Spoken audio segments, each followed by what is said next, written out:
This is me stirring the shit pot. Someone will get offended by this. I'm counting on it. And I don't really care. Because if you're offended by it, then obviously there's something wrong with you. I've been on social media non-stop for a couple days now, looking at all the shit people post and the stuff people bitch about and everything that everyone's complaining about and the supposed facts that some people are going by.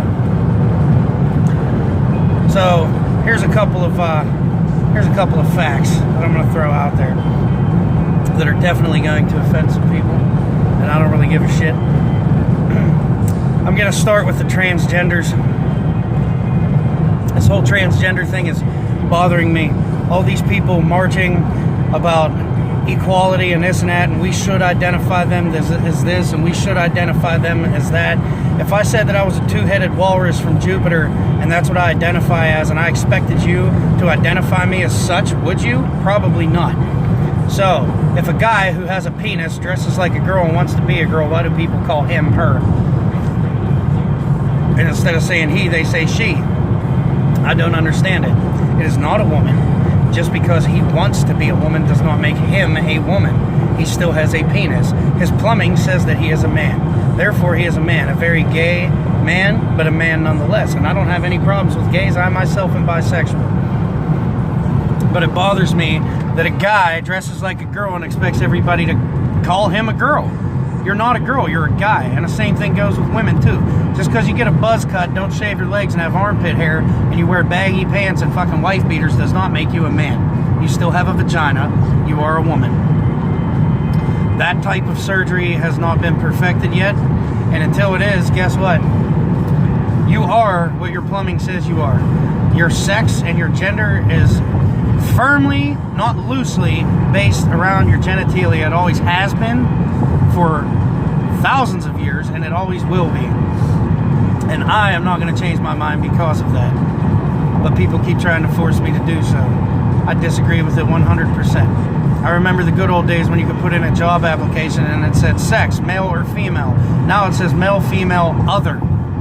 What other sex is there? There is no other sex unless you include a hermaphrodite, which there's a very low percentage of them. So that's point number one. Point number two that I do a lot of complaining about is the whole gun control thing that people seem, they seem to forget the whole reason why we have guns in the first place and the whole reason why we're allowed to have guns in the first place. It is a proven and statistical fact. I don't care where you're getting your information of, it is a fact. It is an undeniable fact. It is not a matter of opinion that the places with the least amount of gun control have the least amount of gun violence. The places with the most gun control have the most gun violence. This is proven. People keep throwing all these U.S. cities out there and say that America has the highest amount of mass shootings. This is wrong. It's actually England. England, where it is illegal for a citizen to buy a gun of any kind unless they have a military background. They are not allowed to buy weapons. But yet, they have the most deaths per mass shooting per capita in the world. But they have some of the strictest gun laws in the world. Then you have places like Cuba and Russia, old Russia, and North Korea, where mass shootings and mass murders happen every day, but it's the military doing it because the citizens don't have any guns to protect themselves with. They used to, and before they were taken away, you never heard of that kind of shit. You never heard of martial law. You never heard of military attacking citizens and all that shit. As soon as they take the guns away, guess what? Nazi Germany happens. This is a fact.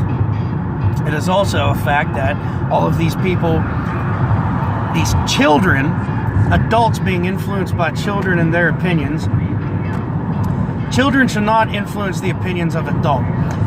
And I saw somebody put on a David Hogg interview, they commented, and I quote, "And the children shall lead the way." And they assume this is from the Bible. This is not from the Bible. This is actually from Adolf Hitler's speech before he became dictator of Germany. He used the kids to force the rule of taking away the citizens' guns. 1 year later, he killed 175,000 German citizens. 1 year after he took the guns away. It took 4 days for him to slaughter 10,000 people after their guns were taken away. The military marched in, took everyone's guns, and gunned people down in the street. That's what happens. History has proven this. Every single society that was a gun-friendly society that took the guns away mutilated their own people shortly thereafter. So they're protesting this and saying that communism is the answer. That's what these kids are saying. Communism is the answer because everyone is equal. Okay, yeah, everyone is equal, except the government. The government is above everyone else. The government is God. Everyone else is a slave. That's what communism is. That's the definition of it. And then I heard something where these children are saying that we don't know how a fucking democracy works. Those were their exact words. First off, this hasn't been a democracy in 200 years. It's a bipartisanship. Secondly, no, democracy doesn't work. Democracy is whenever everyone is equal, there is no political parties, and everyone either votes for or against something. You have to have 3/4 of the votes in order to pass anything. That's why we switched from democracy to bipartisanship. Because you have two political parties with two different views and two different sets of votes. And then Congress, the final word of the Senate, is where the democracy takes place. And even then, the president can overthrow that, or they can overthrow the president's vote. Therefore, still a bipartisanship. When there's two different parties working together to achieve something, that is a bipartisanship, not a fucking democracy. These children are very uneducated. They need to go back to school. And I'm sorry, but any adult that supports kids that have no life experience, so they survived a shooting. Just because you survive a plane crash doesn't mean that you should be the person who goes in and instructs safety on airplanes. Just because you survive a car crash doesn't make you a safety expert in vehicles. So just because you survive a shooting doesn't make you an expert in gun control. If that were the case, then 50 Cent would be the fucking primary ringleader of all of this, and he's not. So any adult who takes advice from children is an idiot. And any kid who thinks that they know everything is just being a stupid kid. Period. Go back to fucking school, learn why the Second Amendment's there, learn what a democracy and a bipartisanship is, learn the history of this nation and how we got here, and the fact that the only thing keeping us from being invaded by other countries is that we still have our guns. Then maybe you've earned a right to listen to people. Then there's also the fact, with all of these kids and their gun control and everything, that I don't know how people don't notice this. It's not a conspiracy theory. It's not some propaganda bullshit that I'm throwing out there. I actually did my research on it and looked into it, because I don't post anything unless I research it first. And the research shows that this supposed David Hogg was in 3 different school shootings. So in other words, he was a 17-year-old kid 3 different times over a 4-year period. He was a 17-year-old kid. He has yearbook pictures of his graduation high school that he graduated from as a senior. Pictures of him as a senior in a yearbook from Colorado. But yet, he's a 17-year-old senior in Florida 3 years later. I don't know about you, but I'm pretty good at math, and that doesn't make sense to me. So, and these aren't pictures that just surfaced on the internet. They're pictures that are legitimately in the yearbooks if you look up the fucking yearbooks. Which brings me to another point of all of these people who every time I post something like this want to say source. They want me to post the source. I'm not posting a fucking source. I'm not a lazy asshole. I went out and looked up my own shit. I did my own research because I went to school long enough to learn how to do such. I don't sit back and expect other people to throw the facts at me and run with the first thing that Google throws in my face. I actually look into it. I actually read into it. And anybody who knows me knows that that's what I do. Then there's another argument that I was in on about the whole Trump up trickle-down effect of the tax plan. First off, Donald Trump's tax plan was voted out of Congress. They voted it out. I'm not a Trump supporter. I'm not a conservative. I'm not a liberal. I'm not a Republican. I'm not a Democrat. I'm just a free thinker who knows how to think for myself and relies on facts, not opinions. My opinion of Donald Trump is I hate the motherfucker. I can't stand him. He's an arrogant prick. But he's right. And his tax plan lowers taxes for poor people and low-income households and the working man, and raises taxes for rich people and the wealthy that are hoarding it, so that way we don't need welfare to support poor people anymore. Because That's the real trickle-down effect, is when the rich people are paying more taxes and the poor people, or the middle class, are paying less taxes, then the poor people are able to receive more benefits without needing welfare. They get that kickback from that extra taxes. This has worked 100% of the cases in other countries where they've tried it. It has worked 100% of the time. It is a no-fail scenario. The only thing that sucks about it is the government can't make a profit off of it. The government has no profit to be made off of it. In fact, they have to spend money to make it happen. So if our taxes aren't being spent to better our citizenship, then what's the fucking point? So the tax plan that is going into effect that everybody's saying is Trump's tax plan was actually proposed by Bernie Sanders and supported by Hillary Clinton. And Congress voted that one in. Trump's was voted out. But everybody's saying that this is Trump's tax plan, but it is not. And anybody with a brain can look into this and see it for themselves. Now, granted, I do think Bernie Sanders was the best person to go with in all of this, but it came down to Hillary and Trump. And at first, I was all about the Hillary Clinton thing until I actually, saw what she was about and saw what Trump was about. And the fact of the matter is, as much as I can't stand the guy, I have to admit, he's done more to benefit the American people in his short time in office than Obama did in the whole 8 years, and Bush did in his whole 8 years, and the Clinton before that did.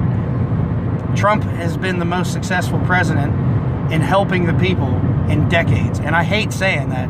It hurts. It's painful. But it's true. These are just facts speaking for themselves.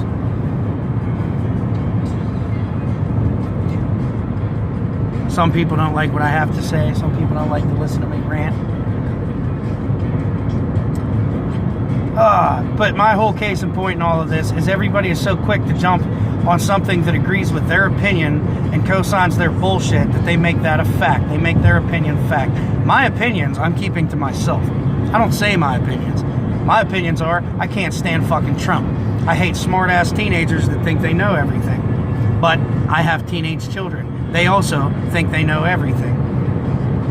And, everybody wants to point the finger at this and that and the other thing. You're taking advice from a generation that sticks condoms up their nose and eats fucking Tide Pods. And yeah, my generation snorted fucking Smarties and Pixie Sticks. This is true.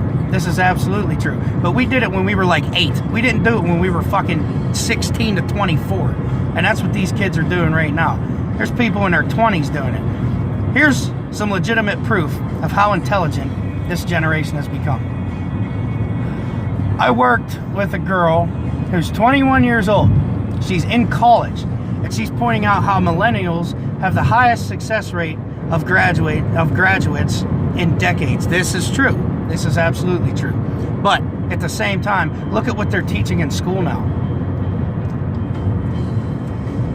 It's 30 years ago, they taught 5 languages in high school.